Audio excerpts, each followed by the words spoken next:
नमस्कार। आज हम एक दिलचस्प किताब द साइकोलॉजी ऑफ मनी जो मॉर्गन हाउसल की है उस पर आधारित एक हिंदी समीक्षा के जरूरी नुकात पर बात करने वाले हैं। जी हाँ।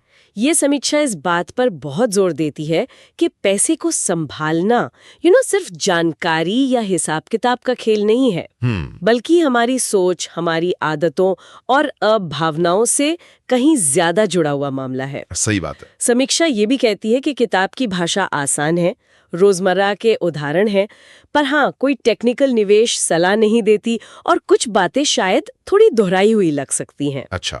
हमारा मकसद आज इस चर्चा से पैसे से जुड़े जो मनोवैज्ञानिक पहलू हैं उनको थोड़ा और गहराई से समझना है। बिल्कुल। तो चलिए शुरू करते हैं। सबसे पहली और मुझे लगता है सबसे चौंकाने वाली बात जो ये समीक्षा कहती है वो ये है कि पैसे के मामले में आपका व्यवहार है ना, हाँ। वो आपकी दिमागी क्षमता या आईक्यू से ज्यादा जरूरी है। समीक्षा में एक लाइन है, अमीर होना कमाई से नहीं खर्च से तय होता है।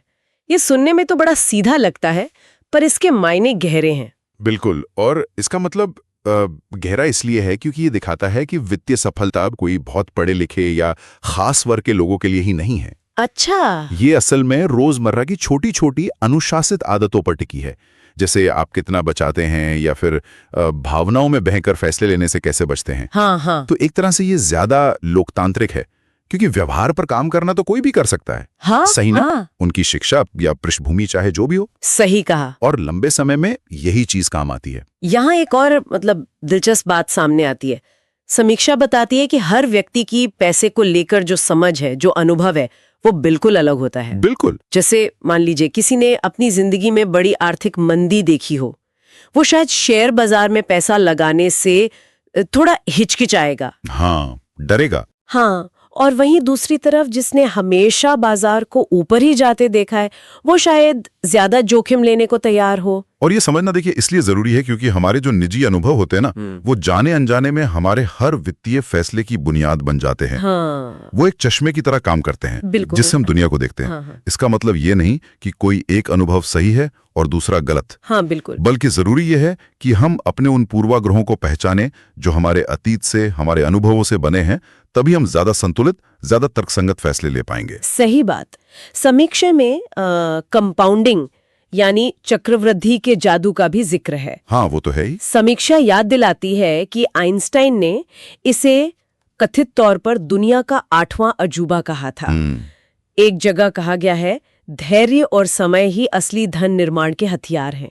मतलब साफ है कि छोटे छोटे लगातार किए गए निवेश भी अगर लंबे समय तक धैर्य रखा जाए तो वो बहुत बड़े बन सकते हैं। और देखिए, कंपाउंडिंग की असली शक्ति वास्तव में समय ही है।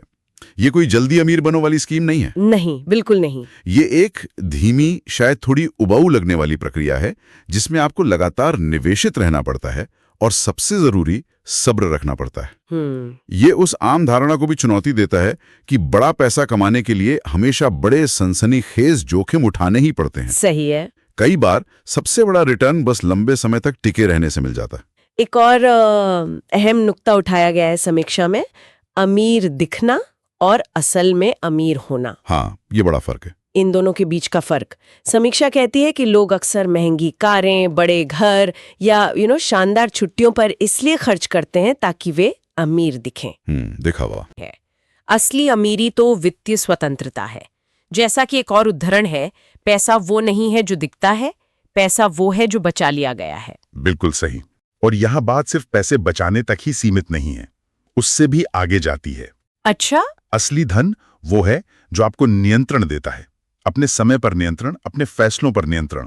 हाँ, ये बहुत जरूरी है। ये वो आजादी है कि आप सुबह उठकर वो काम कर सकें जो आप करना चाहते हैं, न कि वो जो आपको मजबूरी में करना पड़ रहा है। ये जो अंदरूनी एहसास है ना, ये बाहरी दिखावे से कहीं ज्यादा कीमती है। पैसा असल में वो सुरक्षा और वो विकल्प खरीदता है। और अंत में समीक्षा इस बात पर बहुत जोर देती है कि ये जानना कितना जरूरी है कि आपके लिए इनफ यानी पर्याप्त क्या है। हाँ, ये बहुत गहरा पॉइंट है। हमेशा और ज्यादा पाने की जो दौड़ है वो तो कभी खत्म नहीं होती। कभी नहीं। समझदारी इसी में है कि आप अपनी जरूरतें और ख्वाहिशें समझें और जाने कि भाई कब रुकना है, कब संतुष्ट होना है।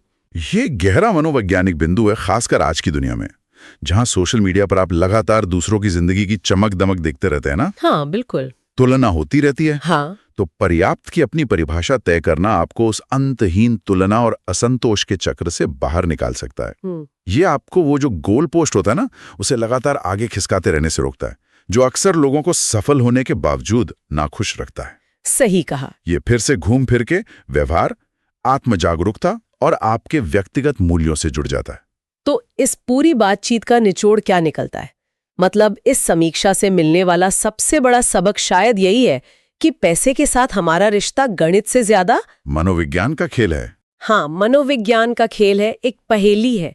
हमारी वित्तीय सफलता या असफलता इस बात पर बहुत ज्यादा निर्भर करती है कि हम अपनी सोच, अपनी भावनाओं और अपने व्यवहार को कितना समझते हैं और कितना नियंत्रित कर पाते हैं। बिल्कुल।